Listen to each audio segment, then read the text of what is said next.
تا دێت جموجۆڵی چەکدارانی داعش لە سنووری ناوچەکانی دەرەوەی ئیدارەی هەرێم زیاتر دەبێت و لە ماوەی 48 سعاتی ڕابردووشدا 5 جار لە چەندین ناوچەی جیاوازەوە پەلاماری سەنگەرەکانی سوپای عێراق و پۆلیسی فیدراڵی دراوە. ئەندامێکی پەرلەمانی عێراق دەڵێت پێشتر حکوومەتی عێراقمان لەو مەترسیانە ئاگادار کردوێتەوە کە لە داهاتوودا بەهۆی داعشەوە لە سنوورەکە دروست دەبێت.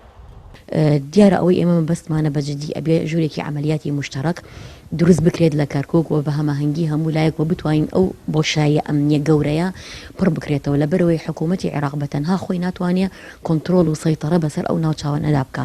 بە تایبەتی ئێوە ئەزانن جموجۆڵەکانی داعش هەم زۆر زیادی کردووە زیاد لە پێویست و ئەمە پێشبینی کرا بوو پێشتر بۆیە لەم مەترسیانە ئێمە حکوومەتی عێراقمان ئاگادار کردوەوە نەک بۆ جارێ بەڵکو بۆ چەندین جار. هێرشەکانی داعش کە ماوەیەکە لەو سنوورانە ئەنجامیان دەدات خوێندنەوەی جیاوازی بۆ دەکرێت. سیاست و ململانەی نێودەوڵەتی بە هۆکاری سەرهەڵدانی داعش دادەنرێت. تەوقعی من پێشتر ژووتومە داعش کۆتایی نهاتووە چونکە ئەو ئەسبابانە کە داعشی پێ دروست کرا لەسەری ئەو ئەسبابانە کە دروست کرا ئەو ئەسبابانە تەواو نەبووە.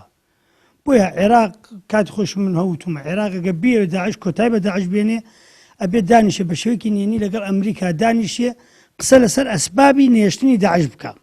ئەوەش وازحە ئەمریکا استراتیجێتێکی خۆی هەیە و ئێستا وازم استراتیجەکەی لە عێراق وا خەریکە تەراجوعەکە بەواتاکە بێت و تەراجوعەکە من پێم وایە ئەم ناوچانەی ئێمە تووشی حروبێکی فەوزەوی دێ کە داعش بە شەکلەوە حروبە فەوزیەوەیە بۆ گۆڕینی استراتیژی بۆ دانانی بۆ ناردنی کۆمەڵە مەسیەک بۆ دەستا بۆ نمونە بچووکترین شت پێم وایە مەسیەکە بە قۆتی بە عێراقڵێ ئەوە چۆن سووریا تەسمیلی خراوەتە باوشی رووسیاوە ئەبێ عێراق بخرێتە باوشی ئێمەوە بە پێی سیاسەتی ئێمە سیاسەتێ بگا بە پێی استراتیژی ئێمە و مەساڵحی ئێمە.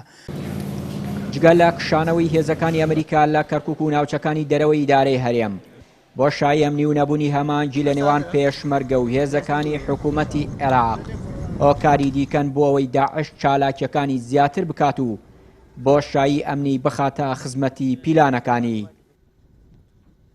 چیانووری کەناڵی ئاسمانی پەیام کەرکووک.